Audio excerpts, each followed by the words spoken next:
জুলাই আগস্টের রক্তক্ষয়ী সংগ্রামে জাতি নতুন করে স্বাধীনতা অর্জন করেছে।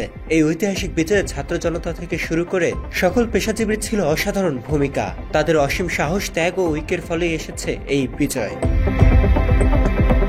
শুধু ৩৬ দিনের মধ্যেই স্বৈরাচারের দমনপীড়নে প্রাণ হারিয়েছে ১৫০০-এর বেশি নিরীহ মানুষ, আহত হয়েছেন অন্তত ৪০,০০০। এই রক্তদানের মধ্য দিয়ে রচিত হয়েছে বাংলাদেশের দ্বিতীয় স্বাধীনতার গল্প। মঙ্গলবার জুলাই অভ্যুত্থানে শহীদ ও আহতদের স্মরণে রাজধানীর উত্তরায় এক দোয়া মাহফিলের আয়োজন করেছে জামায়াতে ইসলামী ঢাকা মহানগর উত্তর। অনুষ্ঠানে উপস্থিত ছিলেন জামায়াতে ইসলামের কেন্দ্রীয় নির্বাহী পরিষদ সদস্য ও ঢাকা মহানগর উত্তরের আমির মোহাম্মদ সেলিম উদ্দিন। তিনি বলেন, ৩৬ দিনে শেখ হাসিনার হাতে নিহতের সংখ্যা ইরান ইসরায়েলের যুদ্ধের চেয়েও বেশি।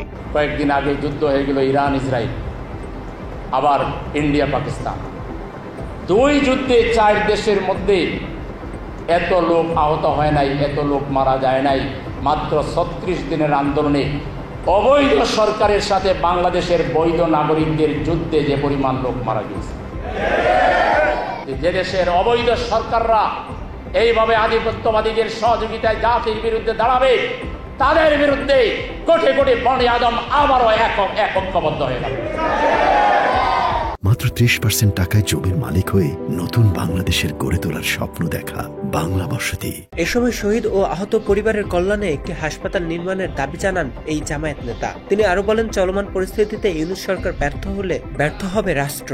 আমাদের এই সরকার ১৮ কোটি মানুষের সমর্থিত সরকার, আপনারা একটা বড় হাসপাতাল বানাইতে পারলেন না, যেখানে সব বিভাগ থাকবে, আর এটা ডেডিকেটেড থাকবে ওই জুলাই শহীদ পরিবার আর আহত পরিবারদের জন্য। কিয়ামত পর্যন্ত এই হাসপাতাল তাদের জন্য ডেডিকেটেড থাকবে। এটা বানাতে পারলেন না যারা, আপনাদের এটাও কিন্তু একটা ব্যর্থতা। এই সরকার, এই রাষ্ট্র যদি ব্যর্থ হয়, এটা ইতিহাসের দায় থেকে কিন্তু আপনারা রেহাই পাবেন না। অনুষ্ঠানে সাংবাদিকদের প্রশ্নের জবাবে সেলিম উদ্দিন বলেন, তার দল আগামী সংসদ নির্বাচনে পিআর পদ্ধতি বাস্তবায়ন চায়। পার্লামেন্টের জন্য পিআর পদ্ধতিতে নির্বাচন দিতে হবে, তাইলে নমিনেশন কেনার বিষয় থাকবে না, কালো টাকার বিষয় থাকবে না, সেন্টার দখলের বিষয় থাকবে না, লোকবল সংগ্রহ করে পয়সা খরচ করার বিষয় থাকবে না। তাহলে প্রত্যেকটা ভোটারের ভোট কাউন্ট হবে। ইসমাইল সর্দার, বাংলা এডিশন, ঢাকা।